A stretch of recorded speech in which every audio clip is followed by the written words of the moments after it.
I stood upon the sand of the sea, and I saw a beast rise up out of the sea with 7 heads and 10 horns, and on his horns he wore 10 crowns. On each head was a blasphemous name.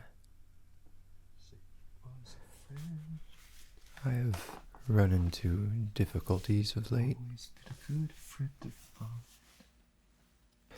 Surely there's no denying this.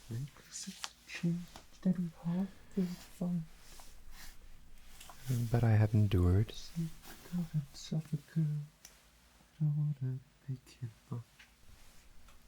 And I have found a new base of operations.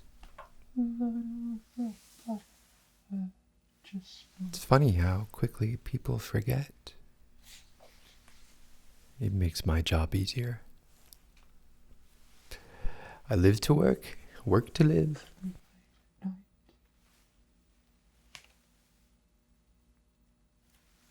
think I would know this by heart by now.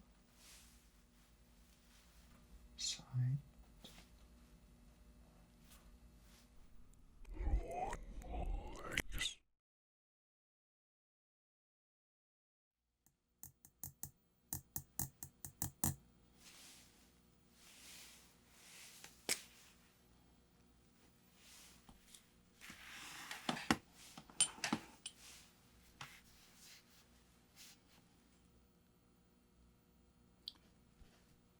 Dear valued disciple,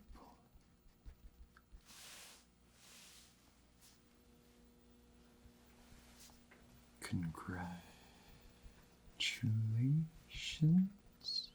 I really do like the way the sun comes in through the windows down here. Welcome to my basement, my downstairs area where it's sort of like a home office. I do a lot of work here. Some of it conventional work. I do have to make a living, and some of it less conventional. Hail Satan. I also have to do my work for the Dark Lord. Congratulations on winning the sentience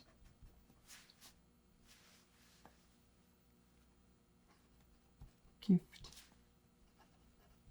raffle.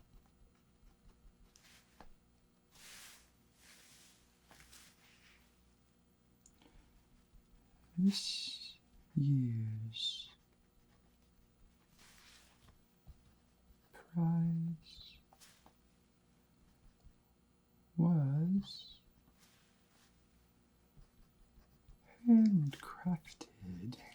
Oh, it was handcrafted by the children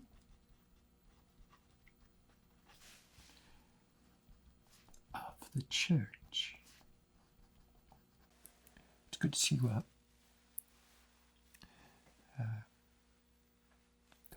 Hope you're feeling all right yourself.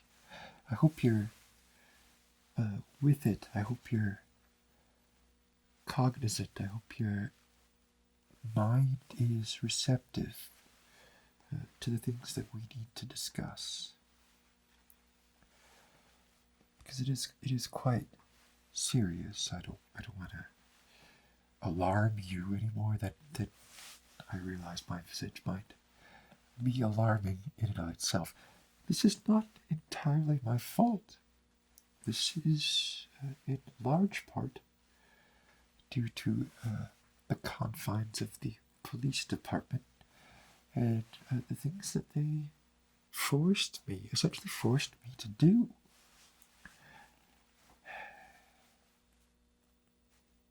hard for someone like me who was. If you look closely, I think you'll agree. You could see that at one point in my life I was a stunner. I was a stunner, yes. The bone structure, I think, comes through regardless of the cosmetic blemishes that I've accumulated, which, I generally wear those as badges of honor. Usually, I went a little bit too far this time when I bowed down. I bowed all the way down to the Dark Lord himself. And I actually exposed some of my brain. It tickles. It tickles when you touch it. Now I smell vanilla when I touch there. So it's another interesting avenue through which I can experience the Dark Lord's wonder that is around you and me and all of us, and bask in his warm, red, burning, flesh-tearing glow. It is blessed by the blood of the sun, and will bring great blessings upon he who displays it in a prominent place within that means inside their home.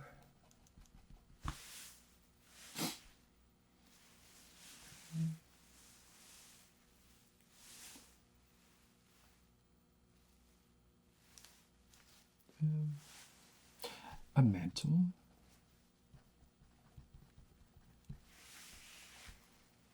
a coffee table,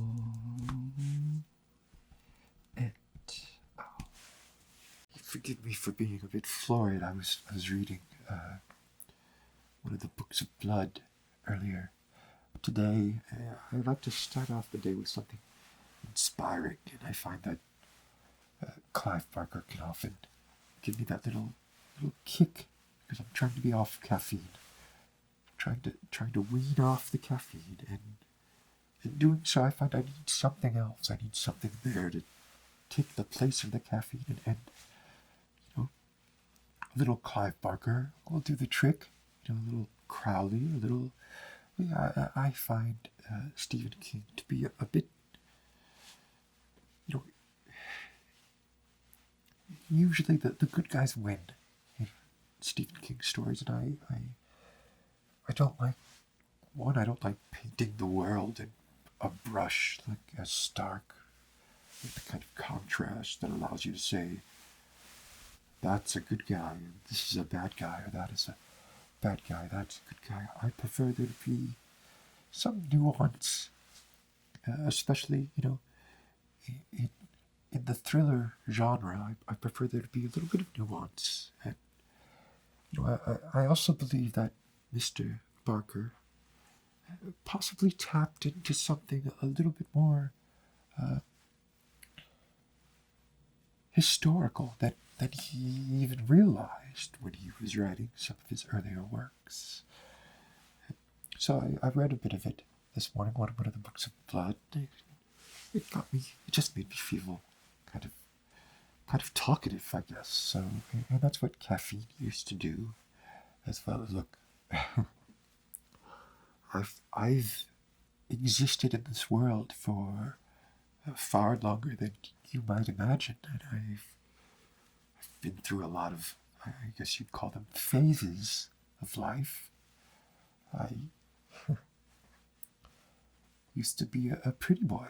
As I said, I was beautiful. I was regaling small crowds, but crowds nonetheless, with my glam rock music, and it's important.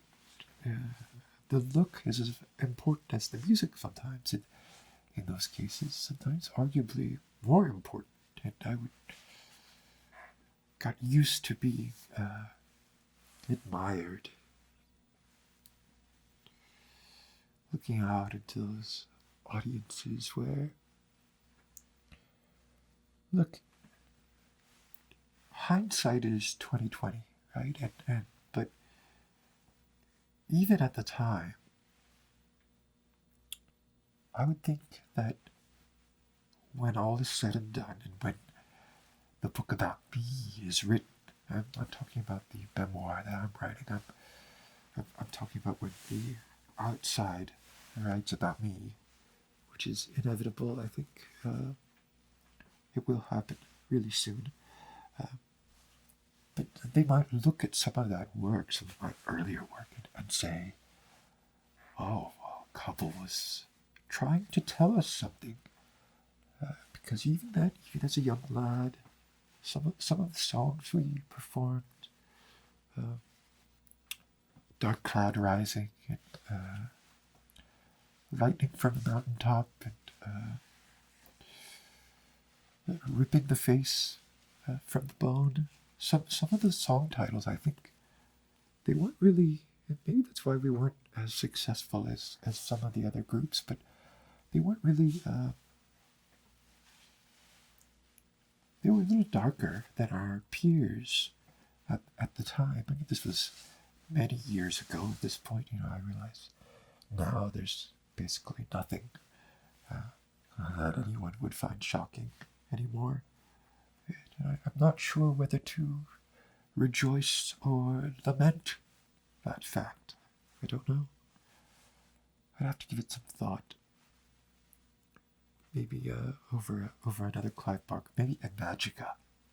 That's a long one. I haven't yet opened. Cracked the spine. I like the phrase. Opening a book is cracking the spine. And so we had a song called "Crack the Spine" as well. We were talking about books. Excuse me. My hair is a little bit unruly today. It used to be long and rich and flowing and just silky and so healthy, and now it's quite brittle, and it's gone gray a bit, but I think it still frames my face in quite a attention-grabbing way. Great blessings be upon thee.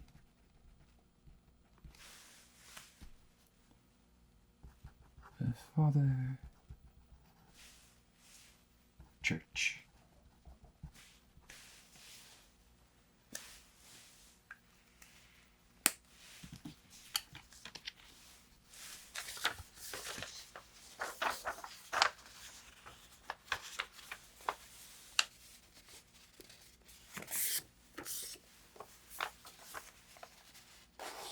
Sometimes I'll wake up in the morning and I'll have a bit of hair in my mouth, and I'll pull it out, and I'll feel it coming, like I've swallowed most of it, and I feel it when I'm pulling it coming up from my throat, sliding along my throat. It's quite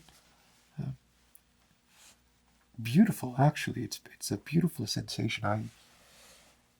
I am, as you know, I'm a Satanist, hail Satan, and I believe that the Dark Lord wants us all to experience the wide spectrum of emotions and feelings and sensations that life has to offer us. And it's part of my work to bring some of that to the masses and to get them to shake off the blinders of routine and everyday life that can happen. And one can get lost in these rituals and not see beyond the veil. There are other rituals that I realize they're still rituals, right? But they're designed to draw back that veil.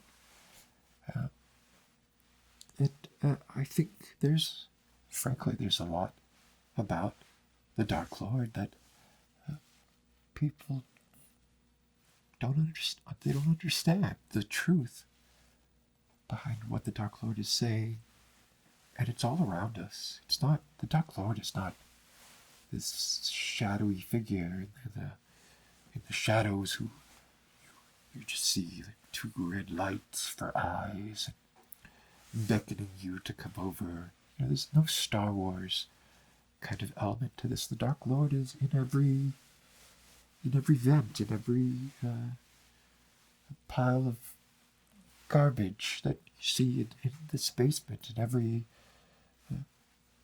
chip of bone, in every blade of grass.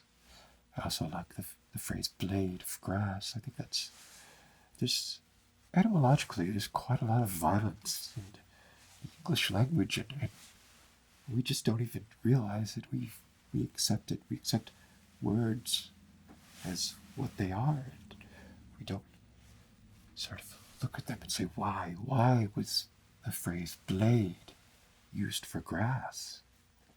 You might say, well, because it looks like a blade. Of course it looks like a blade, but there are other things that look like swords or blades or scalpels or what have you. We don't necessarily always use that kind of imagery. And something as ubiquitous as grass, something that is a marker of suburban success, like on the level of having a beautiful half acre of trimmed and verdant grass. That's something that our society wants us here in the U.S. to aspire to. And we use the phrase blade, right? Just a little something to think about while you're here, and just giving you a little bit of my backstory so that you understand where I'm coming from, and therefore can plot the graph and maybe see where I'm going or trying to go, and trying to bring as many as I can along with me. Life is difficult. It's difficult for all of us. It's not easy. As they say, life is a full-time job in and of itself.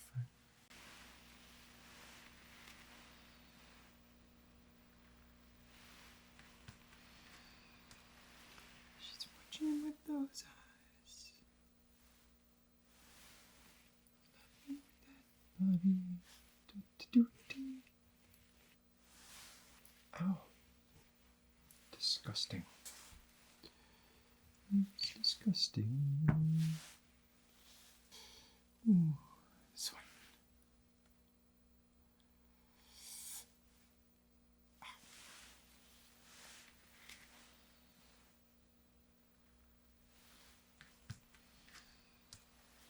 She's watching with those eyes.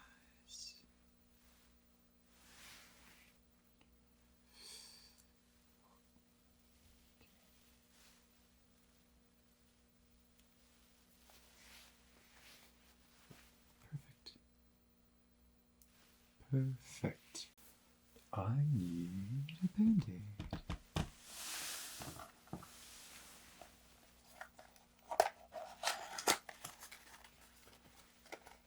apple.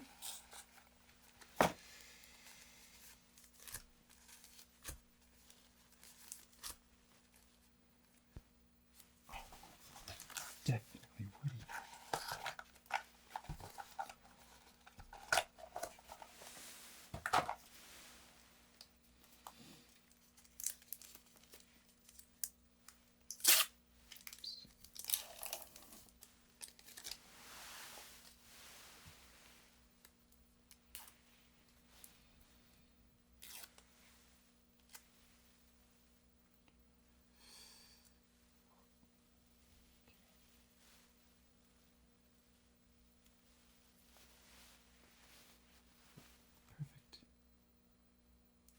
Perfect. Oh, spilled a little. No matter. Alright, so I have to be sneakier.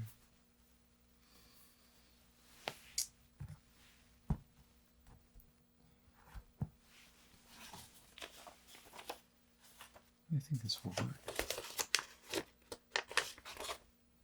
I hope. Pretty rapid. Of course. Send it in a box.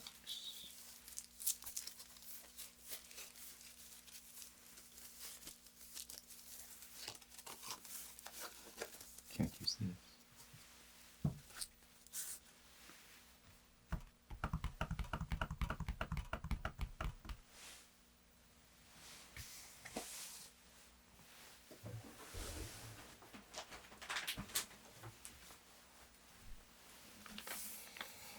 Ooh.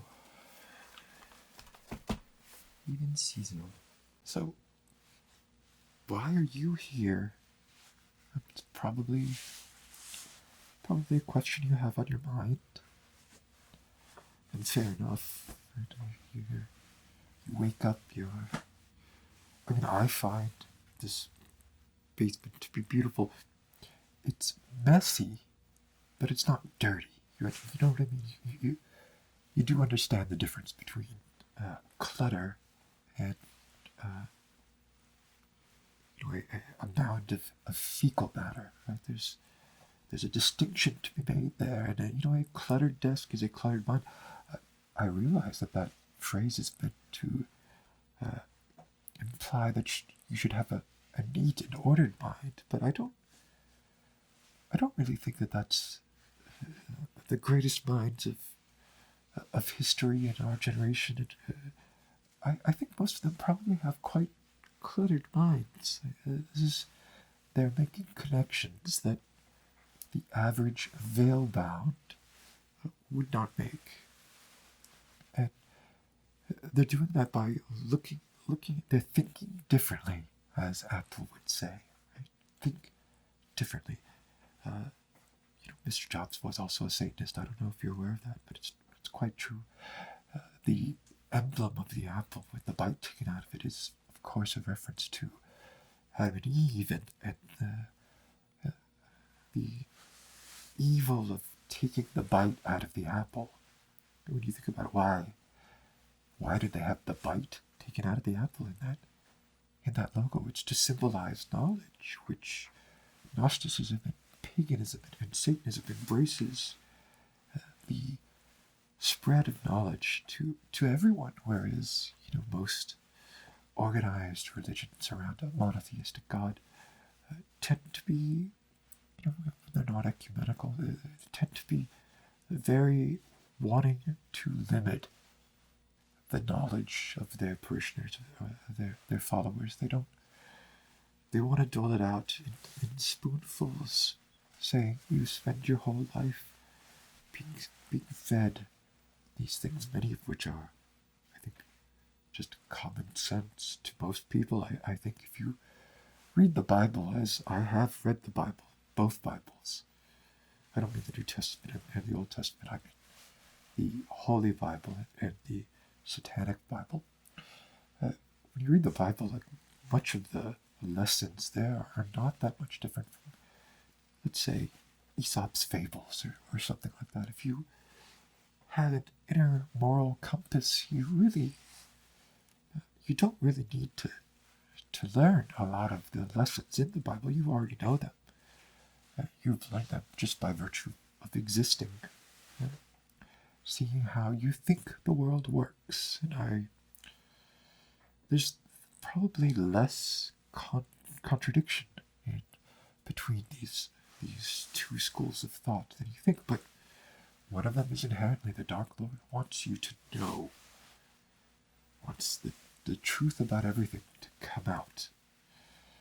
And the church wants to constrict, wants you to know only what it wants you to know, wants you to look away from anything too troubling or disruptive.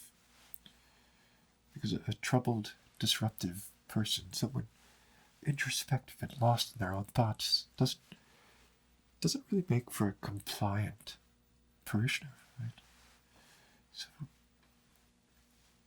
I don't know. I went off on quite a tangent there, didn't I? And I'm not really sure what exit I got off on.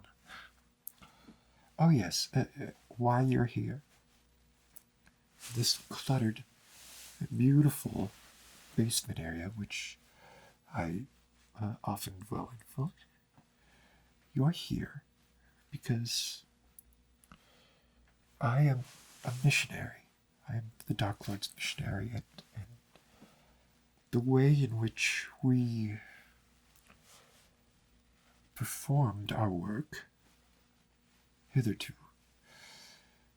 is not accessible to us anymore because we've been found out, and unfortunately most people, and particularly most hierarchical organizations, are resistant to some of the knowledge that we want to share.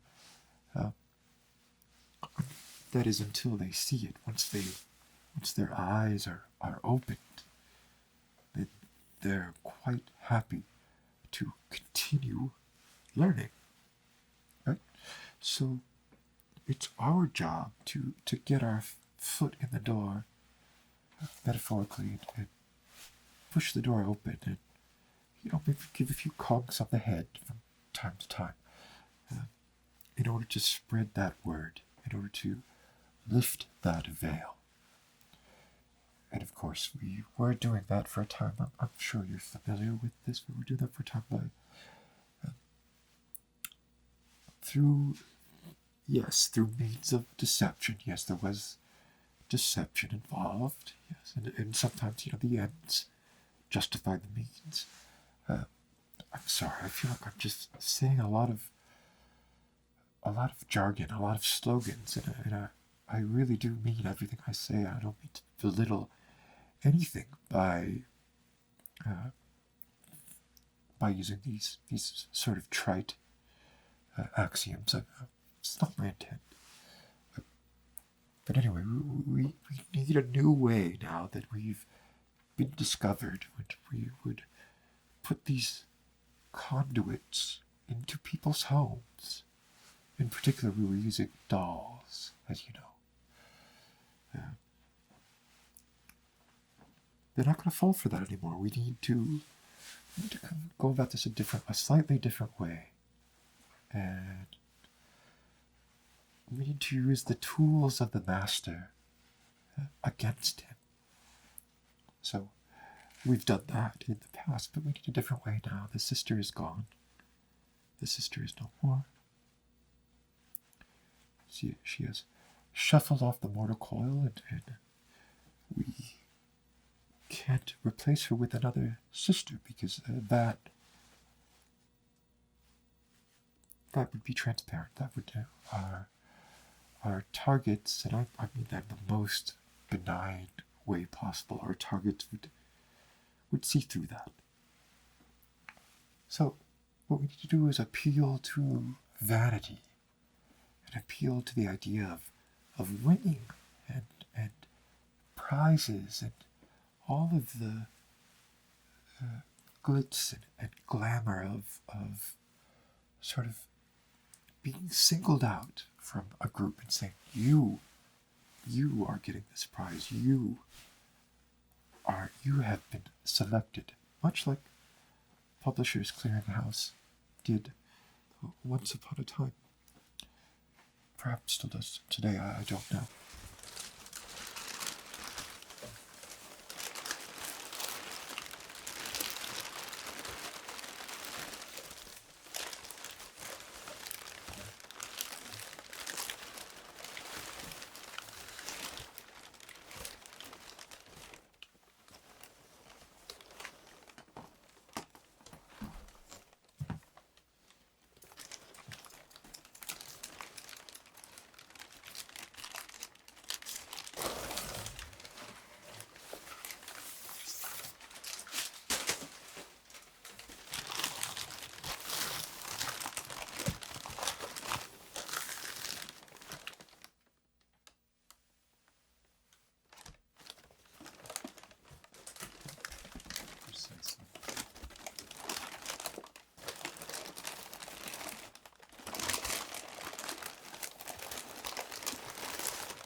We need to figure out a way, I've already figured it out, a way to deliver these conduits to our targets with them being none the wiser. And then once we open their minds, which we do by quite literally opening their heads, and that's the dirty part of the work. It's very dirty when you get into that part of it, which is why I don't like to be there myself. I prefer to remain sort of a level of abstraction away from such dealings and sort of orchestrate the results. But I've graduated from actually getting my hands dirty. You can see my hands now are quite clean. I'm sort of a strategic, like a general, sort of, organizing and planning the attack. And I think I'm using these sort of analogies, these sort of martial analogies of war and what have you, because they're easy to understand.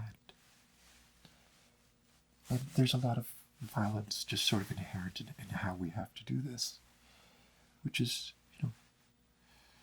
unfortunate because it is messy, and or it's dirty, right? Messy is okay. I don't like dirty so much. So the new way that we're doing this is by giving gifts from the church, wrapped up, and we're appealing to a couple of things there. We're appealing to the idea of Christmas, the idea of as I said, like the idea of being singled out, and we're also appealing to this sort of new wave of primitive art and people who are very interested in Etsy and things that were made by hand and things that maybe look a little rough and ready, right? They appreciate that stuff. So we're using these things that were called devil nets back in the day, which is ironic because they were meant to sort of trap the devil, Satan, Beelzebub, Mephistopheles, Asmodeus, whatever you wish to call the Dark Lord. And now we're using that technology to sort of invert the communication. Instead of capturing, we are transmitting. So I give all of my potential messengers, which you are one. And you might think, oh, Longlegs, I see what you're doing. You're singling me out because you think that I'm going to feel special in being singled out and then be more likely to do your bidding. You got me. Nice going. It's true. It's true. There's a little bit of that. But that's okay. Like I said, the ends justify the means. And so, I need you to be the... Really do need to make an appointment with somebody to do something about that. You will be the bearer of the gift. Much like the three kings. There can just be one king. And you will bring the gift that I give you to the house that I direct you to. Seriously. Oh. And, hopefully, the denizens of said house will feature this item prominently, somewhere central to their abode, someplace where, you think of it like a Wi-Fi router. You want it somewhere where it can sort of broadcast to the entire home. And we don't have a whole lot of control over that, but in most floor plans, most living spaces, they call it the living room, which is also sort of an ironic name when you think about anyway, the living room is often sort of the center of the house.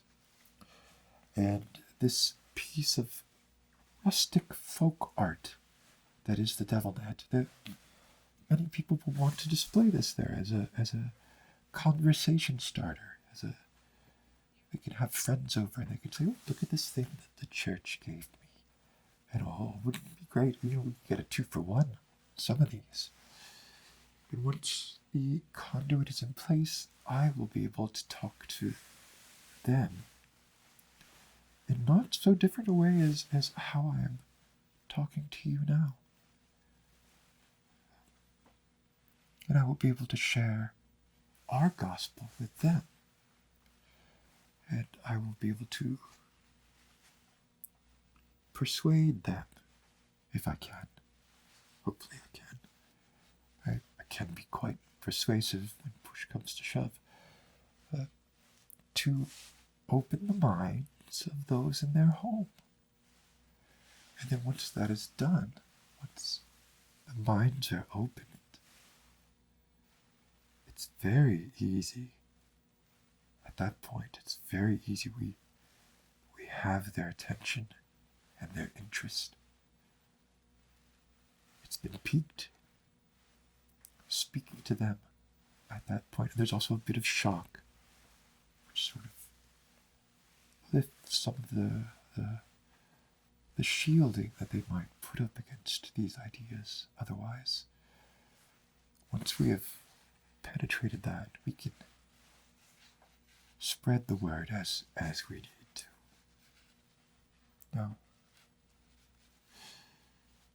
would never force someone to be a part of this enterprise as great and as noble an effort as it is. You have the illusion of choice, and I would want you to exercise that right as you see fit. I want you to want to do this. Right? And if you don't, okay. Here's the part that's a little tough. If you say no, I will murder you. That's true. If you can get past that, I don't want you to be doing this because you're afraid you're going to be murdered if you don't, although you will. I'd like you to view that as sort of a bonus. Like, oh, and also I don't get murdered. seems like the way to go. But I want you to want to do it regardless, either way, if I said, you're free to go, either way, I want you to be like, well, thank you, Longlegs, but I would like to do that thing that you were talking about. Like, that's where I want your headspace to be.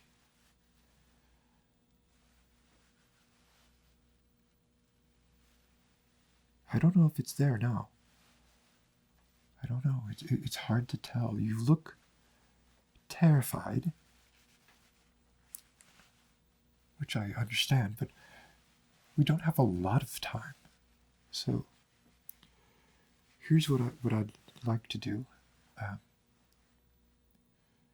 I'll give you a free run of the basement while I'm gone. I have to go out on some errands. I have to go to the hardware store, and the software store, and possibly home goods as well. I've already done the preparation of our next gift. I've been working on that before I found you.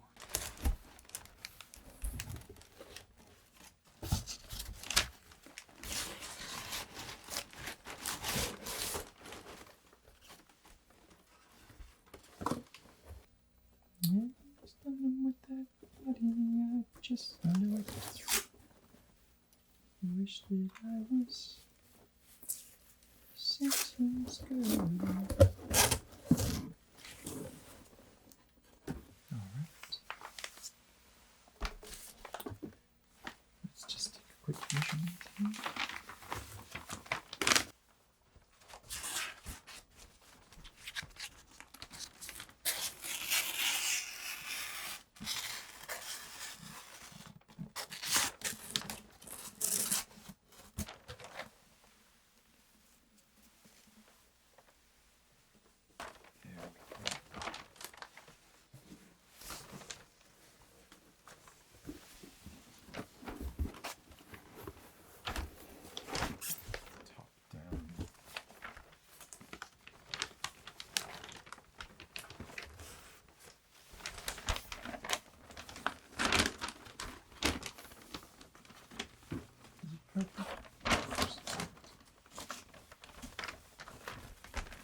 That's not perfect.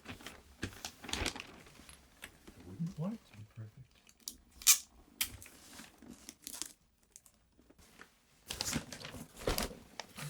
That is probably right.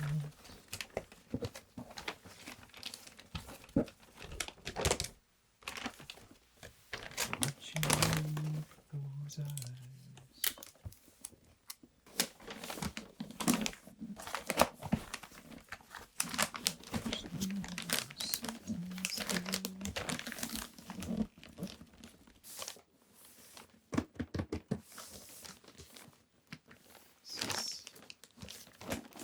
Almost too close to perfection.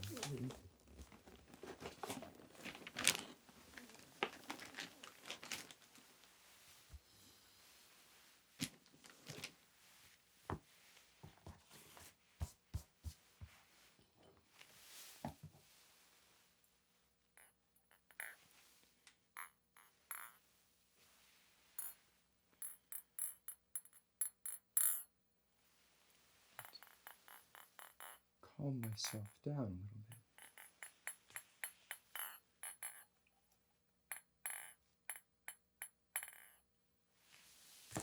And once I'm done, I will come back and ask you again, very nicely, with a knife in my hand.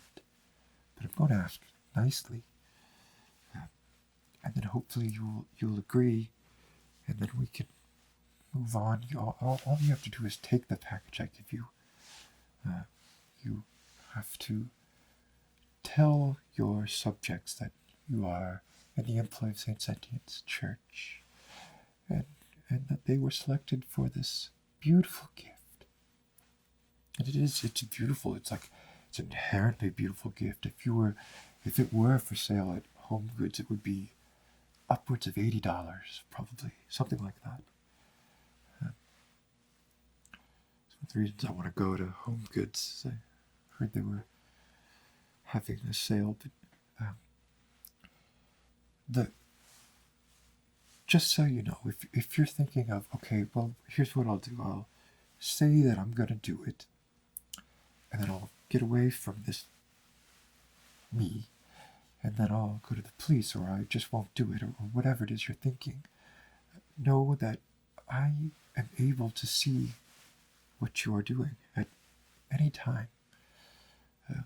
It's one of the reasons I brought you here, was to, I wish it were as simple as installing a chip in your head. But we're not there yet. But there are, as I mentioned, the Dark Lord has ways. So I would probably think twice if you're thinking about trying to deceive a deceiver.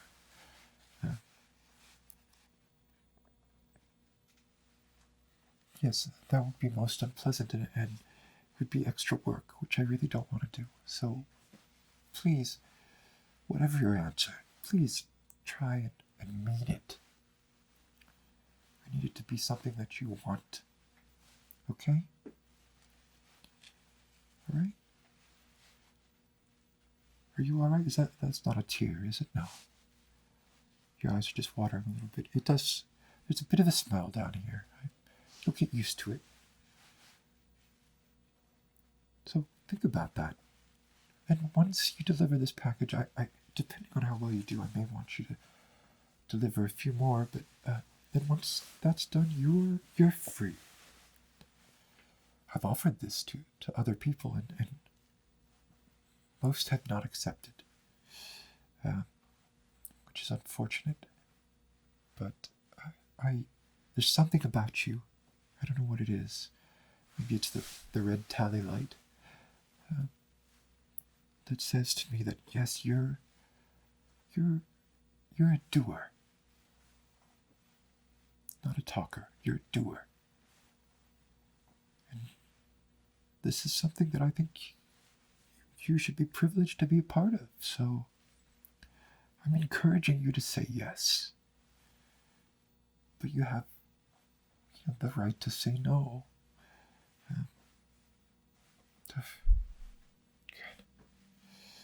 I think you should say yes. I think that's probably what's best for all of us. Say yes. I'll still give you the time to think about it, and we'll go from there. Okay? It seems fair to me. Right? Okay. I need to get my wallet and my purse. I wouldn't touch anything in that pile over there. I don't think that it's a biohazard technically, but I'm not completely sure. The cluttered mind, sometimes things get jumbled in there, Okay. This is really nice talking to you. I do enjoy having guests over. And I hope that you'll help me. I think you will. Okay. I'm gonna go. Don't try to escape, or gonna kill you. All right. Take care.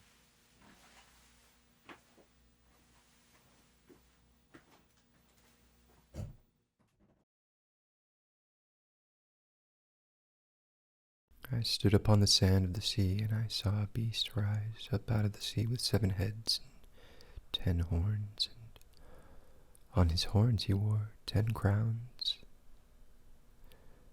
On each head was a blasphemous name. I have run into difficulties of late. Surely there's no denying this.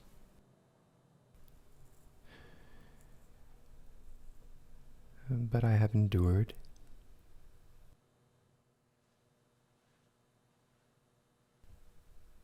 And I have found